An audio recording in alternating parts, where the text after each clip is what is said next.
देखो, बड़ी अंदर की बात है कि आप लोग दिन भर साधन करते हैं, लेकिन जब आप शयन करते हैं तो असावधान हो जाते हैं। बस वहां आपको समझना है, शयन का समय आप अंतिम समय समझो। उस समय इधर उधर देखो मत, इधर उधर चिंतन मत करो। बहुत सूक्ष्म बात है।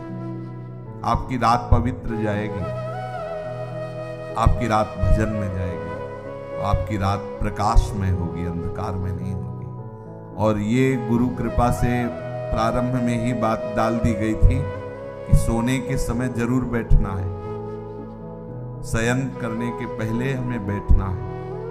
कुछ बातें डिलीट करनी है, कुछ बातें पुनः स्थापित करनी है। बैठकर हमें अपनी दिनचर्या पर दृष्टि डालनी है। आज गलती क्या हुई? ये प्रारंभ में ही गुरुदेव भगवान संन्यास मार्ग में जिन्होंने हमें नैष्ठिक ब्रह्मचर्य का उपदेश किया था, उन्होंने ये बात डाल दी थी कि आपकी दिनचर्या कैसी हुई, आपको रोज जांचना है। उनमें से जो गलती हुई वो अपने दिमाग में बैठाना है। जो बातें आपके साधन के विरुद्ध है उनको नष्ट करना है। उनका नष्ट करना मतलब उनको स्वीकार ना करना होता है। जो गलती हुई आगे से ना हो, क्यों हुई ऐसा समझो। और ये सब करने के बाद एकदम शांत हो जाओ और भगवदाकार, जैसे कोई मरने पे नहीं होता, सारी वृत्तियां समेट लेता है और बस शयन हमारा ठीक होना चाहिए। अपने लोगों से कुछ गलतियां हो रही, देखो कोई भी सत्संग में बात होती है तो कहीं ना कहीं से तरंग आ रही है, वो हमें जरूरत है उस बात की, तो उसको संभालना चाहिए।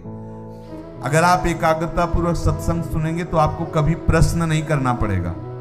आज अगर प्रश्न उठ रहा हो तो सुनते रहना, 1-2 दिन में उत्तर आ जाएगा आपके पास। वो तरंग आएगी, वो आपसे वही प्रसंग हटके आ जाएगा, एकदम प्रसंग से हटकर वो बात आ जाएगी। ये तरंग आकर के बुलवा देगी, क्योंकि सर्वांतर्यामी गुरुदेव आपके भी हृदय में ईश्वर भी है, तो वही बुलवा देंगे। कुछ साधक क्या करते हैं, प्रमाद स्थिति करते हैं कि जैसे दिन भर सेवा परिचर्या या जो भी गृहस्थ हो या विरक्त हो, अब रात्रि के समय वो समझते हैं कि अब सोने जाना है, थोड़ी देर मनोरंजन कर लेते हैं।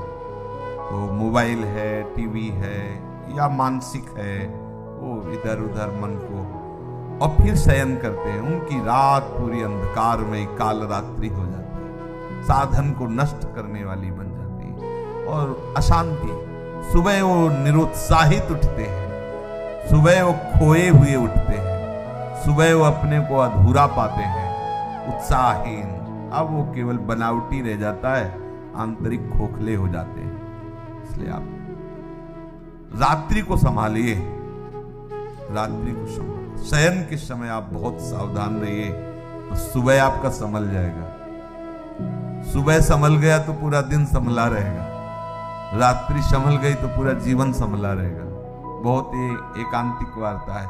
आप शयन के समय कभी मोबाइल मत चलाइए, क्योंकि मोबाइल एक ऐसी वस्तु है जो पूरे विश्व ब्रह्मांड को अपने में समाये हुए है। गूगल क्या कहते हैं, जो भी सर्च करो सब उपस्थित कर देता है। बलिहारी ऐसी सिद्धि तो महात्माओं में भी कभी कभी नहीं होती थी, जैसी सिद्धि मोबाइल में है। नहीं, सर्च करो, हर विषय लो। महात्मा भी है तो एक सब विषय का थोड़ी वो सिद्ध होता है, वो तो भगवत विषय का सिद्ध होता है। और जो मोबाइल है वो हर विषय का सिद्ध है। आप किधर भी सर्च, बोले राधा कृपा तो वो राधा कृपा कटाक्ष से शुरू कर देगा, और वहां से सत्संग तो राधा केलिकुंज से सत्संग शुरू कर देगा। और कुछ भी तो और कुछ भी शुरू कर, जो चाहो। हाँ, हरि कृपा कुछ दुर्लभ नहीं तो मोबाइल कृपा कुछ दुर्लभ नहीं, जो चाहो सब। अब साधक तो वैसे ही, जो साधक का मन है वैसे ही मतलब तूफान समझो। अब उसको एकांत मिलाओ, शयन, दरवाजा बंद, बोले अब तो भजन करते हुए डूबना है, वो डूब गए। मोबाइल बहुत बड़ा सहयोगी भी है। जैसे हम गुरुजनों के वचन उसमें रखे हुए हैं, सत्संग, तो आप अगर मान लो बहिर्मुख हो रहे हैं उस समय, अब कुछ सत्संग अपने रखे जाते हैं कि ये सत्संग हमारे लिए औषधि है। जैसे खांसी की अलग दवा, बुखार की अलग दवा होती ना, ऐसे ही अपने लोगों को भी अपनी डायरी में, जैसे ना कि जब साधक को काम सताए तो कौन से सूत्र चाहिए, वो अपने तय कर लेते हैं कि ये बात इसको नष्ट करने। जब साधक को क्रोध सताए तो कौन कौन से सूत्र, जब हमारे अंदर ऐसी, तो वो सब, तो वो चीजें एक अलग होती। तो मोबाइल मानो एक नई डायरी, उसमें आप अपना चयन कर सकते हैं कि 4 सत्संग शरणागति के हैं, 4 सत्संग वैराग्य के हैं, 4 सत्संग अनुराग के हैं। जब हमारा मन जहां विचलित हुआ तो ये हम सुन सकते हैं। अगर हम कुमार्गगामी प्रयोग करें तो बहुत बड़ा हमारे लिए हानिकारक है, और अगर सन्मार्ग में साधक के लिए वास्तुतः नहीं जरूरत है। अगर सही पूछो तो भगवत कृपा से नहीं जरूरत है। अब लौकिक की सब व्यवहार की तो बात अलग ही है, क्या जरूरत नहीं है। गुरु कृपा से अभी तक प्रयोग में नहीं आया, अभी तक पास नहीं है। अभी लोग अपना रखते हैं तो ये लोगों के लिए ही रखते हैं, अपना करो, उनसे बात करो।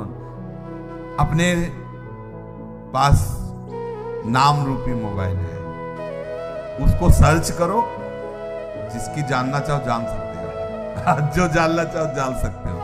आप देखो ना, इसमें बहुत बड़ी सामर्थ्य है। जो अरे निकुंज का लाइव मोबाइल दिखा सकता है? नहीं दिखा सकता। सर्च करो, इस समय राधा प्यारी कैसे मुस्कुरा रही, भला दिखा दे।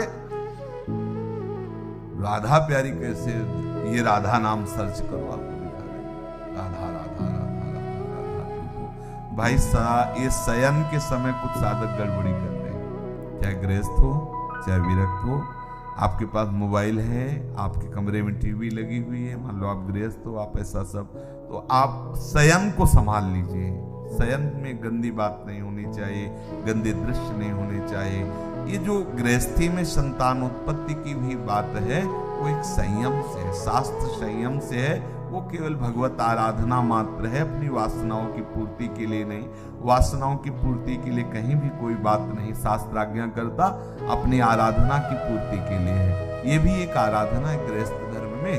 वो अपने संतान उत्पत्ति करके पितृ आदि की तृप्ति के वो व्यवहार, क्या शुद्ध परमार्थ में भगवत चरणारविंद की आसक्ति प्रधान जीवन होना चाहिए, चाहे वो गृहस्थ हो चाहे विरक्त हो। तो हम खुद जानते हैं कि हमारा मन किधर जा रहा है और हमसे क्या करवा रहा है। ये प्रार्थना है सब साधकों से, विनम्र प्रार्थना है कि आप अगर एकांत में ऐसा कुछ दृश्य देखते हो, ऐसा कुछ करते हो, तो आप ना करें। ये नियम ले लीजिए कि मोबाइल जब शयन करने जा रहे हो तो उसके पहले ही उसका स्विच ऑफ कर दीजिए। ज्यादा बातचीत भी किसी से मत रखिए, जितनी आवश्यकता है। तो ये यंत्र है, बस 2 शब्दों का उत्तर हाँ ना या कोई बात है। कुछ लोग ऐसे होते हैं कि वो घंटों ऐसे ही लगाए रहते हैं। साधक कैसे बात करेगा इतनी देर, कैसे बात कर सकता है? उसका तो चिंतन छूटेगा। हाँ ना में उत्तर दे लो, चलो कोई अगर व्यवहार के लिए आपके पास यंत्र है, लेकिन किसी किसी को देखते थे चिपके ही रहते हैं इसमें मोबाइल में। हाँ, और क्या ये है?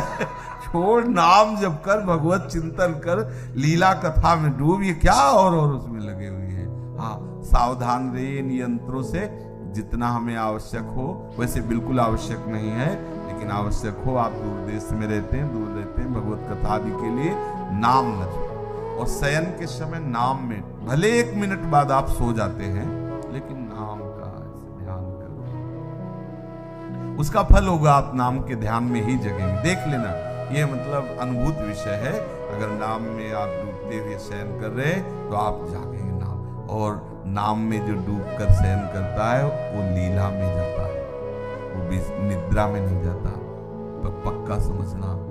कभी कभी ऐसा होता है कि भगवान जगना नहीं हो तो अच्छा है, ये आंखें ही न खुले, जहाँ है वहीं लगे रहे तो बहुत अच्छा है। बड़े सुंदर सुंदर आप भगवान की कृपा का अनुभव होता है। शयन में भी जागृत स्वप्न सुसुप्ति स्फुरत में राधा पदाब्ज छटा, चूको मत, बहुत बढ़िया अवसर।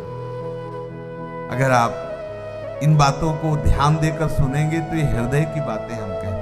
मतलब देखो, एक होता है कि हम श्लोक बोले और इस श्लोक का अर्थ होता है भैया चले हमारा 2 घंटे का समय।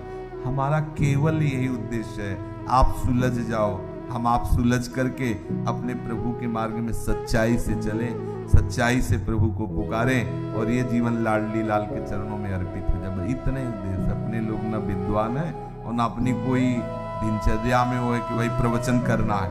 अपने हृदय की बातें आपस में कर लेते हैं और सुलझ जाते हैं और प्रिया प्रीतम तक चलते हैं। बस बात इतनी है, यहाँ की जो चर्चा है ना, बस वो इतनी है कि हम आपस में समझें कि हमारी गलतियां कहाँ हो रही हैं, हमारे भजन में त्रुटि कहाँ हो रही, हमारा भजन का जो प्रभाव है वो हम पे लागू क्यों नहीं हो रहा है। हम सावधानी पूर्वक अगर चले तो बहुत जल्दी हम परमानंद में डूब जाएंगे। ये जहां जहां हमारा मन जा रहा है वहां से हटाना होगा हमें, प्रिया प्रीतम के नाम बल से प्रिया प्रीतम में लगाना होगा। तो एक दिन ऐसा आएगा कि लग जाएगा, और जब लग जाएगा तो हटेगा नहीं। श्री राधा वल्लभ